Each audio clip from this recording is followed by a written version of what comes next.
दफा का जिक्र है। कदीम और जादुई जंगल के दिल में एक सियाह जल्द वाली परी रहती थी जिसका नाम आमना था। दूसरी परियों के बराकस, जिनकी खूबसूरती सिर्फ जाहिरी होती थी, आमना की असल खूबसूरती उसके मेहरबान दिल और अक्ल में थी। उसके पर रात के आसमान की तरह चमकते थे, जिन पर छोटे सितारे हर फड़फड़ाने पर चमकते थे। एक दिन आमना को जंगल में एक कदीम जादुई दरवाजा मिला, जो मोटी बीलों और पूदों के पर्दे के पीछे छिपा हुआ था। दरवाजा पेचीदा नक्श व नुगार और चमकती हुई तहरीरों से ढका हुआ था। दरवाजे के पास एल्दोर जंगल का अक्लमंद नगहबान खड़ा था। खुश आमदीद आमना, एल्दोर ने मुस्कुराते हुए कहा।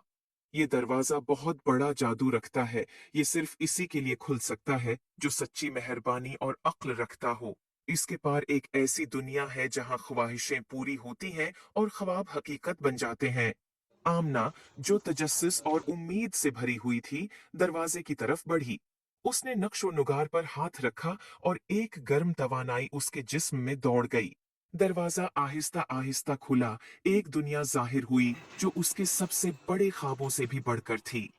हवा में खुलते फूलों की मीठी खुशबू फैली हुई थी और आसमान हजारों गुरूब आफताब के रंगों से रंगा हुआ था। आमना जब दरवाजे के पार गई तो उसने अपने आप को एक खूबसूरत मैदान में पाया, जहां हर फूल एक मुख्तलिफ धन गाता था और हर दरख्त कदीम राजों की सरगोशी करता था। उसने महसूस किया कि ये दुनिया इसके अपने दिल की पाकीज़गी और खूबी का अक्स है। लेकिन आमना ने जल्द ही महसूस किया कि ये दुनिया मुकम्मल नहीं है। मैदान के एक दूर दराज कोने में उसने देखा कि परियों का एक ग्रुप सुनहरी तावीज पर झगड़ रहा है। उनका मानना था कि इस तावीज में बेपनाह खूबसूरती और अब्दी जवानी की ताकत है।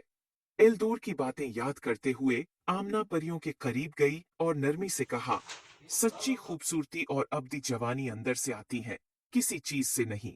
तावीज की ताकत उसकी सोने में नहीं, बल्कि उसके दिल में है जो उसे थामे हुए है। परियां आमना की अक्ल से मुतासिर हुईं। उन्होंने झगड़ना छोड़ दिया और तावीज उसे दे दिया। आमना ने उसे आसमान की तरफ उठाया और ये एक खूबसूरत ततली में तब्दील हो गया जो उड़ती हुई अमन और हम आहंगी फैलाने लगी। परियों ने आमना का शुक्रिया अदा किया और वादा किया कि वो उसके सिखाए गए सबक को हमेशा याद रखेंगी। आमना की मेहरबानी और अक्ल के इनाम के तौर पर जादुई दुनिया ने उसे एक ख्वाहिश दी। उसने एक ऐसी दुनिया की ख्वाहिश की जहां हर कोई अपने अंदर और दूसरों में हकीकी खूबसूरती देख सके, कता नजर उनकी जाहिरी शक्ल के। एक नर्म चमक के साथ दुनिया ने उसकी ख्वाहिश को पूरा किया और आमना ने देखा कि मोहब्बत और खुशी दोनों जादुई और हकीकी दुनिया में फैल रही हैं। वो जादुई दरवाजे से वापस अपने जंगल में आई, जानते हुए कि इसने एक तब्दीली लाई है। इस दिन से आमना की कहानी जमीन भर में सुनाई गई, सबको ये याद दिलाते हुए कि सच्ची खूबसूरती अंदर से आती है और मेहरबानी और अक्ल सबसे बड़ी दौलत है। सबसे बड़ी दौलत है जो कोई भी रख सकता है। उम्मीद है आपको स्टोरी